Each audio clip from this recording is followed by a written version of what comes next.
Welcome to ET with GOTB at World Sevens. Match day 1. I'm so excited in the sun. It's going to be fun. I don't know how much more repetition and rhyming I can get in here, but let's get into it. I'm Rachel. I'm Sophie. And this is Extra Time at World Sevens.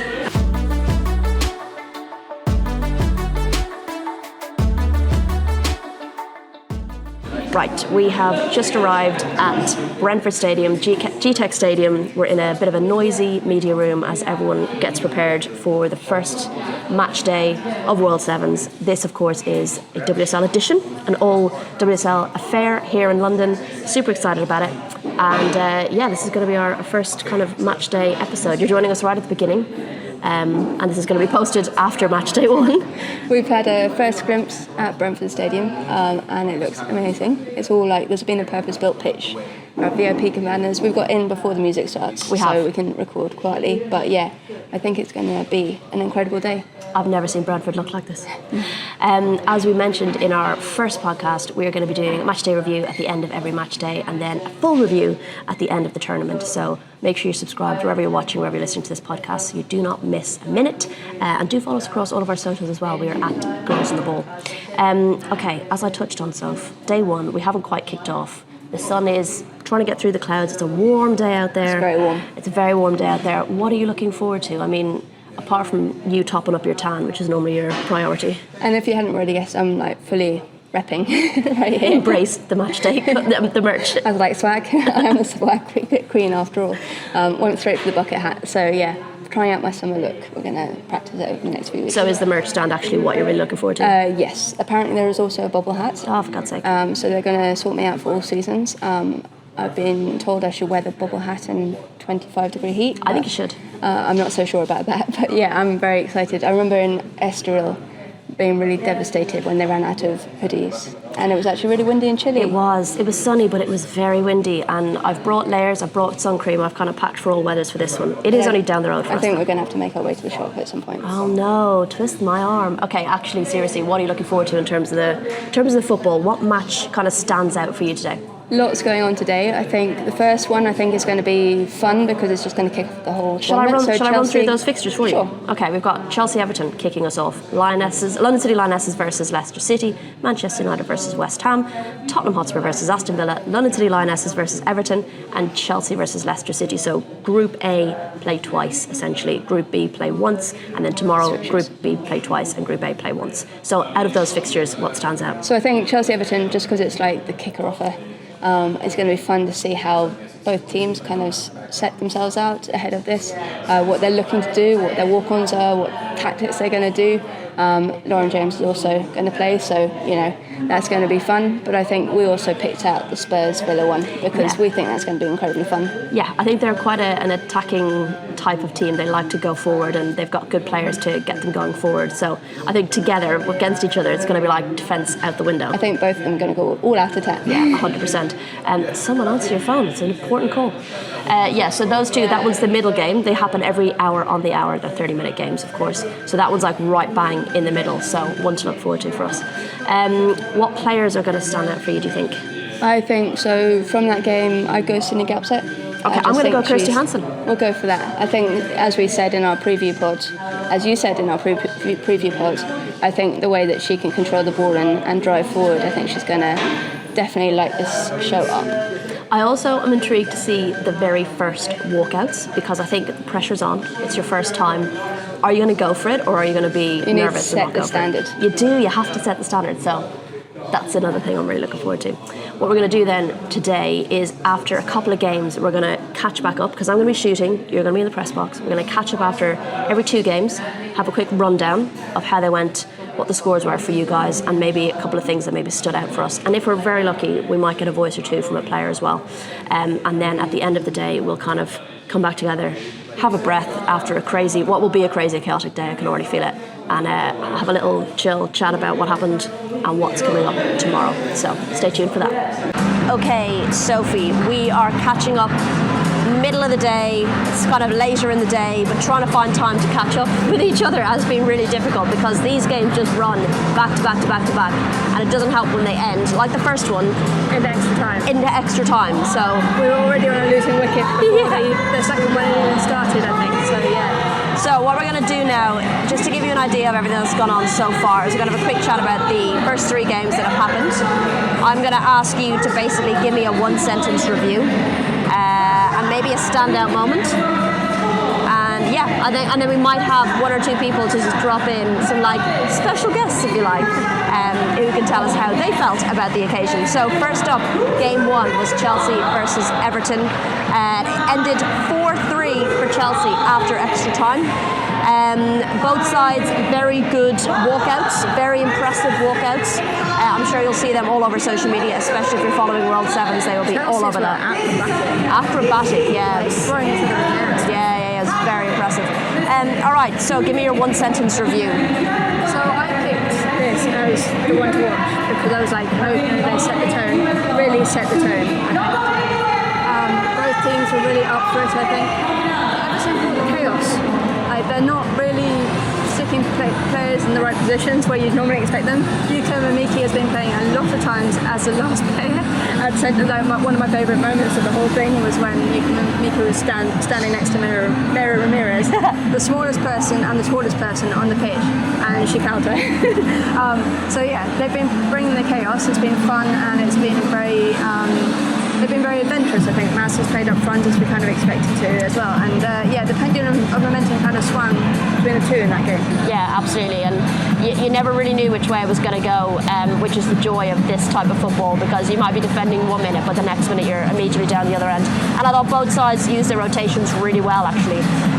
Okay, your standout moment other than Mimiki having to foul Ramirez? LJ made an absolute delicious pass to slice through the Everton defence to find Shirka Niska, who managed to poke it past the keeper, and I just thought that was just an element of what LJ is all about, that vision, to be able to, and the execution as well. I'm feeling quite smug given we said that she was one to watch.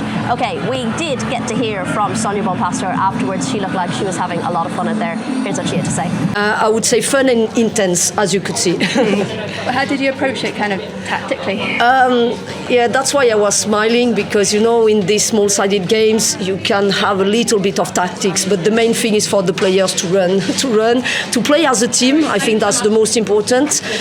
When you play as a team, when you attack and you defend together, that's where you have the most fun, and also when you have the best chances to win the tournament. So again, I think that's what we did. As you could see, the physicality is really high and intense, and yeah, that's a good exercise for us, and you can see a lot of things in terms of mental strengths as well. Right, good to hear from her. You've been up and down in that mix zone all day today. Yes. Much appreciated. A lot of, it's very hot down there. It is, it's very hot outside as well. Right, game 2, London City Lionesses versus Leicester. This one ended 2-1 to Leicester. God, they'll be delighted to just get a win under the belt, just to kind of boost them a little bit after a difficult week. Give me your, I'm going to say 1 sentence, that was not 1 sentence earlier, but give me your quick summary. Quick summary. Yeah, I think Leicester did well. They defend their box well, and we know that. So they were good. They were hitting them on the counter attack, but I think they were just having fun out there. And that was when I spoke to Rick afterwards. He was saying that it's about everything so serious in the league, and it's been such a heavy weight on the squad. That relegation, and I think to be able to come here and let loose a bit and just express yourself, young Nelly lads scoring for opener. They made it a bit tight at the end. I think London City came back into it, but Leicester could have had 3 or 4 or 5 goals. Absolutely. One note, Leicester, work on your walkouts. I know you've had a tough year. This is your opportunity to let loose a little bit, and they do look like they're enjoying themselves out there.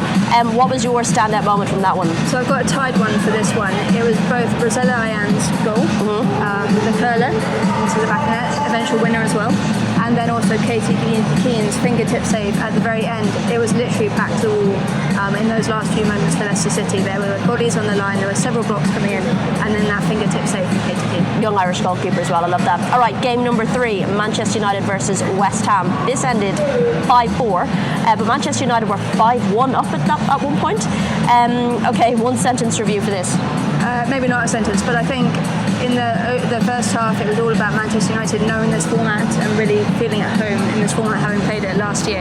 And then West Ham kind of regrouped at half time and figured out, Rita Guaruna was saying kind of about the spaces and stuff, and realising what they had to do in this setup and how it was different.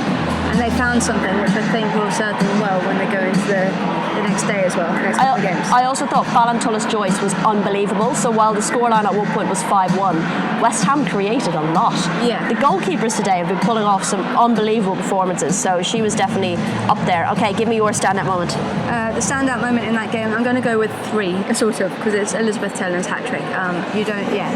She had a big smile on her face, 3 goals, and supported well by Melvin Mallard as well, who is just like loving life. You got to speak to her after this game as well. Here's what she had to say. Celine, what is it about this 7v7 that you really enjoy personally? Yeah, I'm enjoying a lot, but it's very intense. In my head it's big now. I would like just rest, go in the ice bath, and yes, go see the teammates, speak with my teammate, because we are also a lot French here, and just enjoy the moment. And how do you approach it tactically, or are there no tactics and you just have fun? Seriously, no tactic. We don't have a tactic. We change when we want. Yes, it's like that. And it was a kind of quintessential game of 2 halves. What were you thinking in the second half when West Ham were starting to come back at you? Crazy game, and God thank you we don't lose, because that is bad for us if we lose. We win 5-1 or 5-2, 15 minutes and have to come back. But that's the game. Maybe West Ham also enjoy a lot when they score 4 goals, so it's good. All right, good to hear from her as well. She's definitely loving life in this format. Right, we are going to regroup. We're going to come back after the next set of games and find out how they went. We are back inside to talk about the final 3 games this afternoon. First, we had the one we were most looking forward to, which was Tottenham versus Aston Villa, and that ended 6-3 to Aston Villa, so it delivered in that respect. It did. Perhaps Tottenham didn't quite deliver what I'd hoped they would deliver, but they certainly did deliver in terms of excitement in that game. Can you give me your one sentence, your brief review? Villa ran riot. I think they really suited Natalia Arroyo's brand of football, as we said in our preview. So, well done us.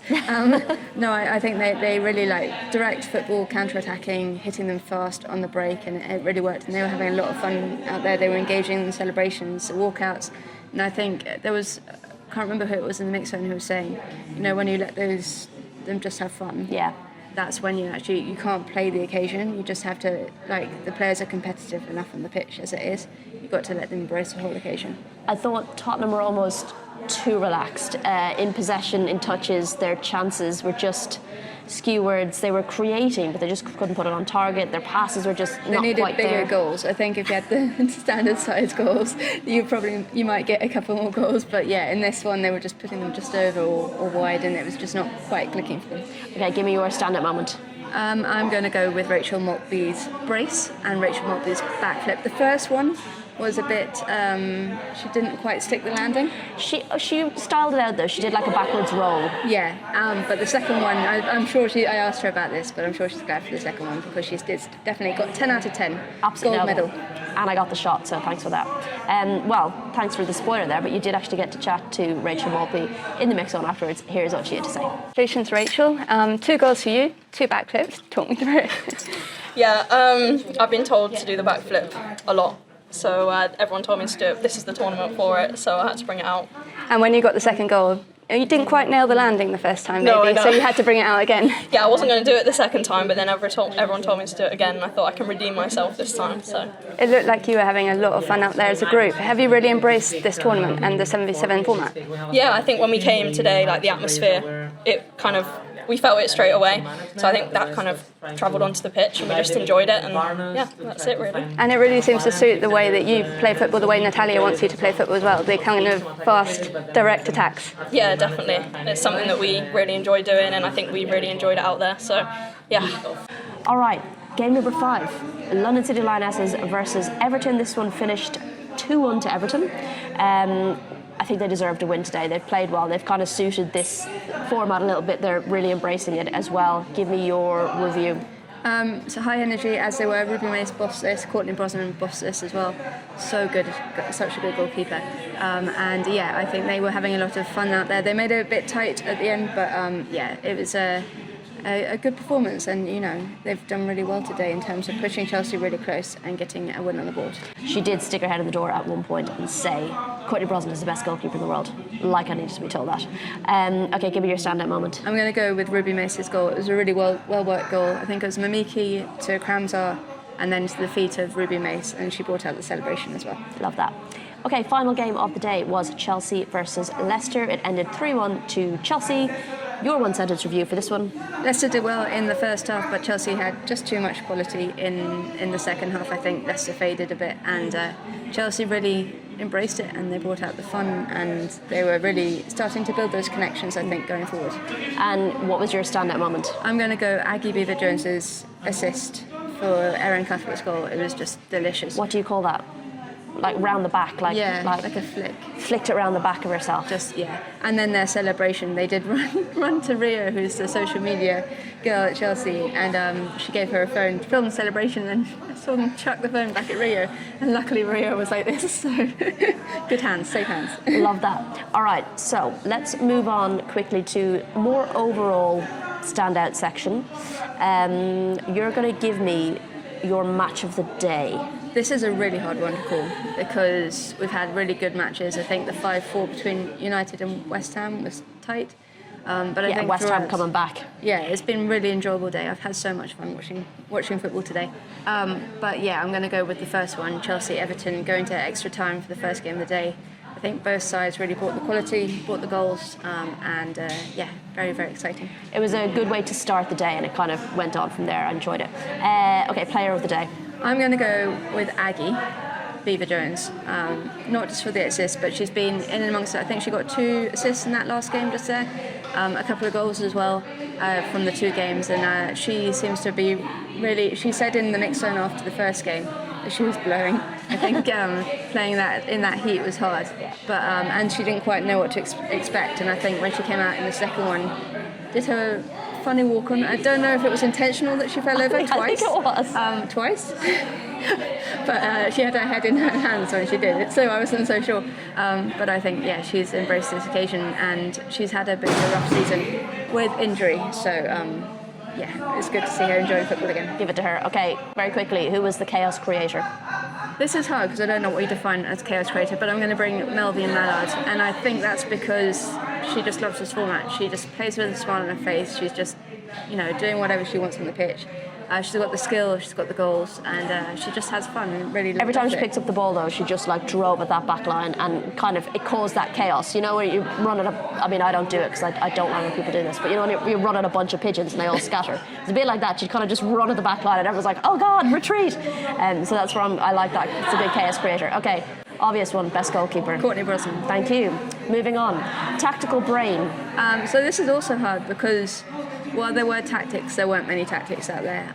But there was a lot of good football, and I'm going to go with Oriane Jean-François because I think when she was on the pitch, she ran that midfield for Aston Villa, and she really got the got it going for them.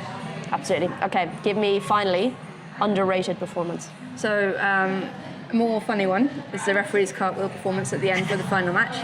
And then I'm going to go with Lynn Vilms as well. I thought she was brilliant. She's playing more forward for Aston Villa. She is, of course, the WSL joint top assist maker this season. Mm-hmm. So I think she is underrated anyway. Yeah. But I'm also going to go for Yuka Mamiki at centre back because when she was playing defender, and that moment against Ramirez will live with me for quite a while. You did message me and say, "Why is Mamiki in defence?" And I was like, "Why not? It's World Sevens. She can go where she wants."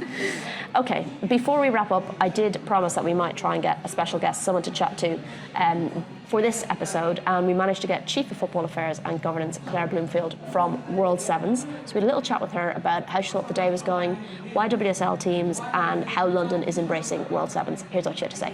We are joined by Claire Bloomfield, Chief of Football Affairs and Governance. Got your title right? Yes. We are sat out in the glorious sunshine during match 5, I think it is. Plenty of atmosphere going on, and we've just had a goal. This is perfect.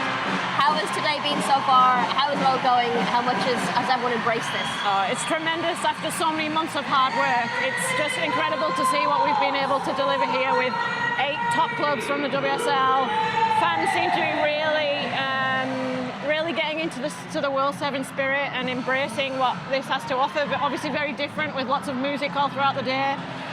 But a great atmosphere, and let's hope for more of the same as the week continues. And, you know, all these teams have really embraced it. We've had some great walkouts, we've had some great goal celebrations, we had a backflip. Did you expect that? Are you pleased to see that? This is brilliant. I mean, the walkouts at World Sevens are iconic. It's amazing to see how many players are practicing them in their team hotel, they're rehearsing them in the tunnel.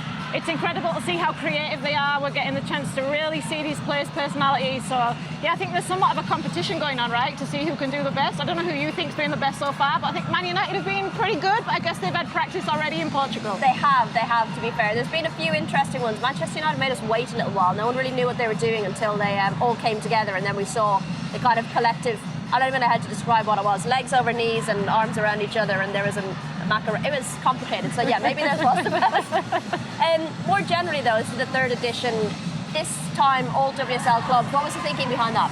I think as the World Sevens property evolves and as our competition umbrella expands, we're able to really innovate in this space. World Sevens offers something truly unique. We're able to add something new to the women's football calendar. We know there is an incredible breadth of talent here and a fan base also, so this felt like a really good place as we kind of continue to innovate and build the World Sevens property. This felt like a perfect place to do it, and I think given the atmosphere and the reaction we're seeing from fans, it was absolutely the right decision. And it's just before the Women's FA Cup final as well, so another big moment in the women's football calendar, so you can kind of tap into that as well. Yeah, it's great, and you know, we've been really thankful for the partnership and collaboration with the FA.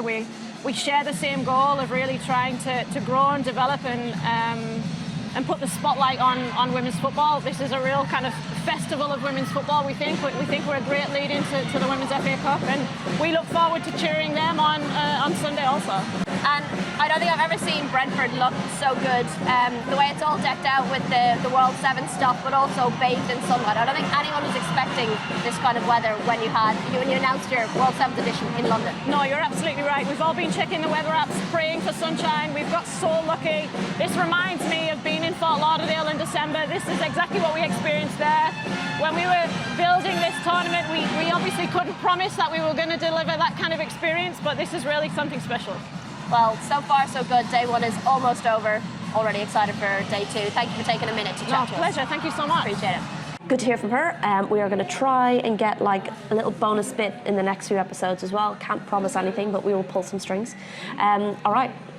We've got another day. We do. Another full-on day. I really hope the sun is not as strong. I feel like I've probably changed colour a little bit from what I was in the beginning. I think it'd be worse if I haven't, because that'll just prove how pasty and I haven't. pale I am. But I did turn a different colour over the weekend, so that might be why. Looking ahead to tomorrow's fixtures, we've got Manchester United, Aston Villa, Tottenham versus West Ham, Everton versus Leicester, Chelsea versus London City Lionesses, Aston Villa versus West Ham, Manchester United versus Tottenham. I'm looking forward to that one. Is that the one you're looking forward to? I think United Villa will be fun, and I think, yeah, Man United, Tottenham. Villa, West Ham, maybe West Ham are growing into this, maybe. Yeah, a little bit. And can I just ask you very briefly, was there any particular trends you noticed? You said that a lot of teams are just kind of going all out attack. Well, they were all playing sort of what was I saying, the 2-3-1 formation generally, so that's the classic, yeah. That I was saying before. I was surprised by how often the goalkeepers were kicking and long. Because but there's no offside. No, I know, but they weren't actually really finding anyone generally. It's okay to do it every once or so often, but like they were doing it quite regularly. It'll be interesting to see what happens tomorrow when it comes down to whether a team will get to the semi-finals or not, and whether they go all out attack, just for the fun of it. Yeah, we shall see. I want to see like 1-5. No. Okay, this isn't good when you do this off the cuff, because you can't count very well and you kind of you always get goalkeeper confused. and then 1-5. Okay, well, we shall see. We are back here again tomorrow to do it all over again, hoping for a slightly cooler day, but plenty of action on the pitch. Chat to you then.